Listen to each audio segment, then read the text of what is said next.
Good day, ladies and gentlemen. My name is Anthony Vistubison. Today I would like to talk to you all about Islamism, or how I like to call the threat of Islamism. Now, before starting, I best explain to you all what I mean by Islamism. Islamism is the political imposition of Islam upon society, as manifested by groups such as Boko Haram, ISIS, Al-Qaeda, Hamas, Hezbollah, and the Muslim Brotherhood, just to name a few organizations. Islamists are individuals who wish to impose some version of Islam upon society in order to bring about an ideological vision of a caliphate or Islamic state, where Sharia law is the main law of the land. Now, Islamist organizations have many ways of going or trying to achieve this. Mainly, it's either through the hijacking of political systems at their disposal in the countries they occupy, or through violence, or external jihad as it's known. Islamists believe that they are doing what the Quran, and especially what Allah, wills. They use time and time again, especially ISIS, justifications from the Quran for their actions. Let's just take a recent example. In the Paris attacks, when came in with Kalashnikovs and suicide vests and killed dozens of people, what they cited after the video that was shown after the fact of the attacks, they said that they were at war with the Crusader nations, and they quoted from the Quran their justification for the actions that they did. Time and time again, these organizations and their adherents quote the Quran directly because they believe that they are doing what Allah wills. This is dangerous because it's a purely delusional view of the world to take. To believe that you have knowledge from God and you wish to impose what God wills upon the rest of society is not only unfounded, it is dangerous. It's an unfounded belief, which, as I mentioned in the video before, unfounded beliefs lead to negative actions upon the world. If a person believes that one race is inferior to another, they're going to act upon that belief because beliefs motivate actions. And given that that belief is unfounded, it will have tremendous negative effects upon individuals externally of that individual themselves. It's a dangerous ideology to hold. Now, Islamist organizations can be divided into two camps majorly: the jihadists and the political Islamists. The political Islamists wish to use the political system of their country that they occupy at their disposal. Often at times this means, as was the case of the Muslim Brotherhood, using the democratic process to gain a majority in the country whereby they can establish Islamic law. The Muslim Brotherhood did this in Egypt. However, many Egyptians foisted out the Islamist government after they did it, via a military coup against them. However, organizations such as Hizbut Tahrir, who is also a political Islamist organization, help fund militant groups to take hold of the process of a country, or political process of a country, and bring about members of their ideology to governance. That way they can help bring about, in some way, this ideological vision. Jihadists are different. Jihadists are the individuals who are willing to die for their ideology, who are willing to impose it through violent means. For example, with ISIS, they believe that they are doing Allah's will.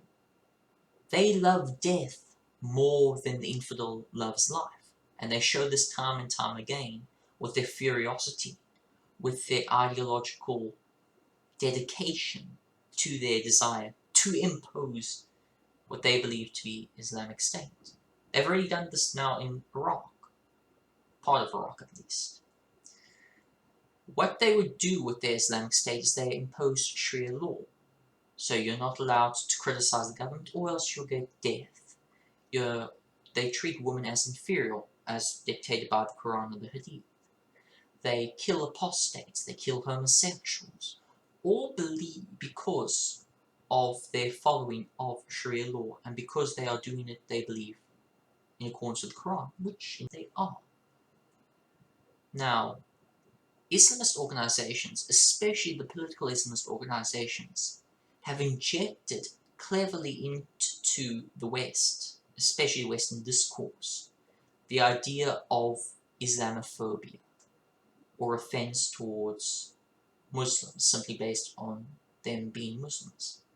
In the late 90s, the organization, the Muslim Brotherhood, started to make this meme, as Sam Harris has called it, a reality. They started to inject this rhetoric that if you criticize Islam, or if you point out the fact that many of what ISIS and other Islamist groups are doing is they base their justification on religious texts, they will call you a bigot or an Islamophobe, and they'll attempt to silence you with this rhetoric. Now, given that context, it has now become popular, especially by non-Muslim liberals, to label those who criticize Islam, or even mention Islam and the Islamic State in the same breath, as Islamophobes. This is dangerous, because not only is it giving in to the Islamist rhetoric or Islamist ideological language, but it is also stifling much needed conversation. This is a major worry, especially in the West, because it jeopardizes on the freedom of speech, which ultimately is attached to the freedom of thought. In many ways, what Islamists have done is they have injected a virus into political discourse in order to help promote their ideological vision that there's a war between the West, especially in terms of the quote-unquote Christian societies and the secular societies, or the kafar and Muslims. They have injected this rhetoric and they have made it more and more prominent. So far that they have made even leaders such as Barack Obama and for a brief time David Cameron give in to this rhetoric that Islam has nothing to do with this, or Islamism has nothing to do with the political attacks made by ISIS and other such groups. For example, Barack Obama has recently said in a mosque that he attended that Islam has nothing to do with the violence that we can see in ISIS and other such groups. This is dangerous because, first of all, it's simply not true. These individuals actually use religious justification. They made it clear. They state it. I mean, their leader, Abdul Baghdadi, I think his name is, probably butchered the name as well, is a imam. He's an Islamic scholar. These people are doing it solely because of their belief in the Quran and because they believe that they're doing Allah's will. They pray about this. They write it. They say it. They state it, and they do not lie about it. They state it as honest and as plainly as possible. However, in the West, we have succumbed to this Islamist ideological language and have become afraid to state the truth without being called a bigot or a fascist. I mean, many liberals are afraid of saying Islam and the Islamic State are together. They are afraid of saying that Islam has something to do with the Islamic State, for example. They are afraid of saying this because they view it as almost fascist language. Ladies and gentlemen, I'll tell you right now, I am not a fascist. I am a classical liberal. I believe in free inquiry, the freedom of thought, freedom of speech. I believe in the Enlightenment values. And the reason why I make this video now is because I believe that the threat of Islamism is the greatest threat to society, because it threatens the freedom of thought. Islamism is the new totalitarian ideology of our era. Maybe in the 17th century it may have been Christianity, when Christianity still had a foothold with Christendom. However, ever since the Enlightenment has neutered the religion of Christianity, Islam has taken its place as a major threat. There are still Islamic states, Islamic nations, such as Iran, Afghanistan, Saudi Arabia, and so forth, who base their governments on Sharia law, and who fund, for example, Iran funds Hamas, Qatar funds Hamas. They fund these groups because they wish to help promote or help to establish a global caliphate in their own ways. Hamas, for example, is the Palestinian militant branch of the Muslim Brotherhood. They are funded by Qatar. They are given weapons by Qatar and Iran. The same with Hezbollah. Iran funds these organizations. However, we still do not view it. For example, that America has an alliance with Saudi Arabia, a country that pumps out Wahhabi Islam, who at the moment has Sharia law, who executes, or at least whips, as was the case with Raif Badawi, dissenters against the government. These countries and their governments are threats to the world because they hold the Islamist ideology. The reason why I say Islamism, the political Islam, is a threat to the world is because it actually has a foothold in the governments of the world, in the armies of the world, from Iran to Saudi Arabia. And if we do nothing about it, this will only grow. And when it grows, it increases a threat against open society.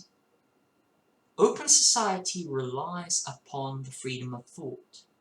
And when you stifle it by saying that you cannot criticize Islam or that you cannot say certain things about Islam and Islamist organizations, then you're fundamentally destroying, or you're fundamentally going against what makes an open society open. In Iraq, women are treated as second-class citizens. They're forced, or they're bullied into wearing niqabs and burqas. Why? Because these militant groups that occupy in Iraq and other such places believe that they are doing what the Quran dictates. These societies are closed societies because they limit information. They limit the freedom of thought. We live in open societies. All of us who live in Australia, Britain, America, Canada, what have you, live in open societies because we have constitutions that protect, at least for now, the freedom of speech and the freedom of expression, the freedom from worship, as well as the freedom of worship. These values are the bedrock of open societies, and we need to protect them. That is why we need to name the threat of Islamism. We need to acknowledge religious motivation when we see attacks like this by ISIS, and we need to stop lying and misinforming others about this. I hope you all realize the gravity of the situation, and thank you for watching. I'll see you all later.